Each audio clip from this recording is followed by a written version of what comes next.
Alam nyo, ang pagsasalab ay ito yung natatangi uri ng pagsamba na kailanman ay hindi ipinahintulot ng Islam ang pag-iwan nito.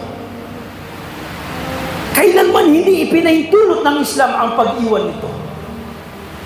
Ganito nagpapakita kung gaano kadakila kahalaga ang pagsasala.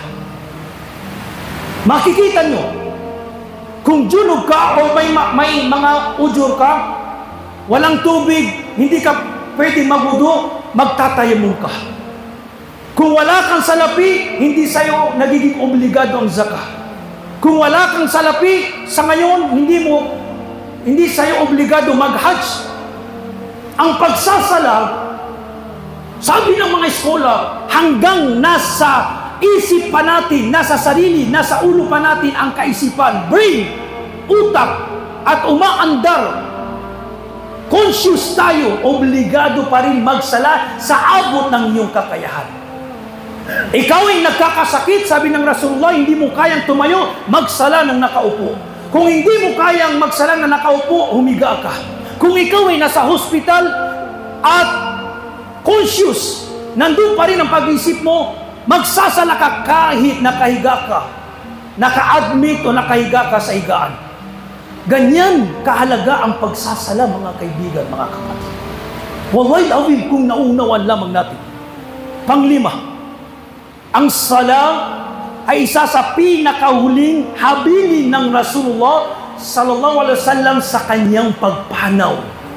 Nauunawan natin kapag ang isang tao naghihingalo, malapit ng bawian ng buhay, ang kanyang ihahabilin sa kanyang pamilya ay yung mga mahahalagang bagay na tsura. Siyempre, ipapaalala niya sa kanyang mga mahal sa buhay. Ihahabilin niya kung ano yung dapat nilang gawin, pangalagahan. Ang Rasulullah, nung siya ay naghihingalo, nagsasakratul maut. Kabilang sa kanyang habilin, as-salatu as-salam. Sabi ng Rasulullah, pangalagaan nyo ang salah. Pangalagaan nyo ang salah. Huwag nyong iwanan, huwag nyong iwanan, huwag nyong pabayaan. Ganyan, subhanallah, kahalaga, maging sa panahon, mga kalagayan na malapit ng bawian ng buhay ang Rasulullah, ay pinapaalala niya sa atin na ating pangalagahan ang pagsasala.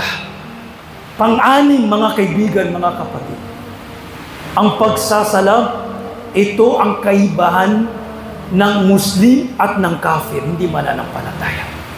Nakakalungkot. Sabi ng Rasulullah, al-ahdu alladhi baynana wa baynahum as-salah, faman tarakaha faqad kafar, o kama qala alayhi afdalus salawat wa taslim. Ang tunay na sukatan sa pagiging Muslim ay ang pagsasala. Sabi ng Rasulullah, ang pagitan natin, ang kaibahan natin, tayong mga Muslim at silang mga hindi mga mananampalataya, ang salah.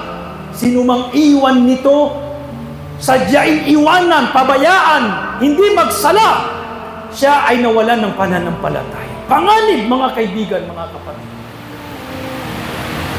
Magiging ang tunay na sukatan sa pagiging isang Muslim ng tunay na Muslim ay ang pangalagaan, ang pagsasal. Dahil ito ang haligi, ulo ng lahat ng pagsamba.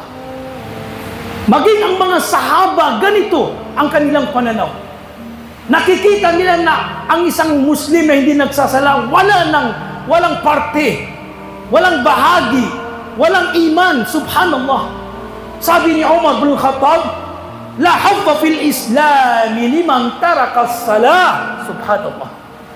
Walang parte ang isang tao sa Islam kung kanyang iniiwanan, sinasadyang pabayaan ng pagsasala, na katulad, subhanallah, ng kalagayan ng karamihan sa ating mga kapatid. Patawarin nawa sila ni Allah subhanahu wa ta'ala.